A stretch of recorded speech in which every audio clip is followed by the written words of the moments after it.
how did you take that lesson to build a tool and a set of, well, a system to learn from your customers how they actually behave? 'Cause that's something, of course, nowadays all internet businesses try to do, and they succeed or fail. Many of them mainly based on this fact alone. Yeah, I didn't really approach it that way. By the time we got to 2010, and I'd lost my first immigration business because I did a deal I should never have done in the first place, and then as it happened after the fact, I spent 2.5 years consulting to the world's largest corporate immigration firm and learning all about their strengths and their weaknesses. But when I'd gotten through sort of all of that, what I was left with was the lesson from 1996 to 2000, which is, if you put content on the internet, you will create relationships with people. So coming into the 2010 year, when I was thinking about the Hong Kong Visa Centre, I knew that business model was going to be based on content.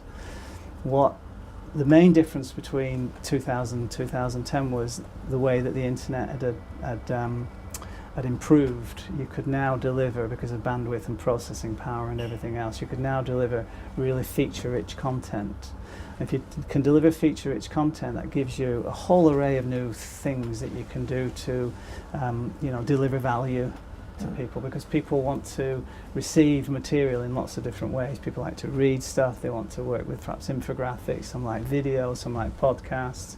All of that in the first version of the Hong Kong Visa Handbook wasn't possible. Mm-hmm. So because I could now approach the new immigration business on the basis of content with the ability to deliver feature-rich content, I'd kind of gotten something new there.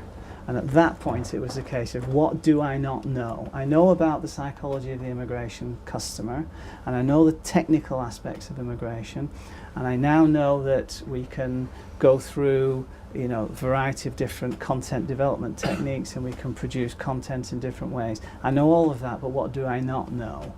And it was what I didn't know that made me rush off to the internet to do all the research that ultimately led to the various facets of the Hong Kong Visa Centre business model today, because it's all out there for you.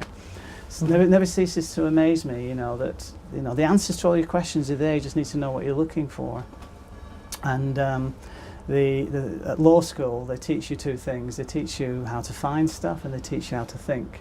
So going into the project of the Hong Kong Visa Centre, once I'd kind of nailed the medium and the material, as it were, it was a case of, right, what is this internet thing really all about?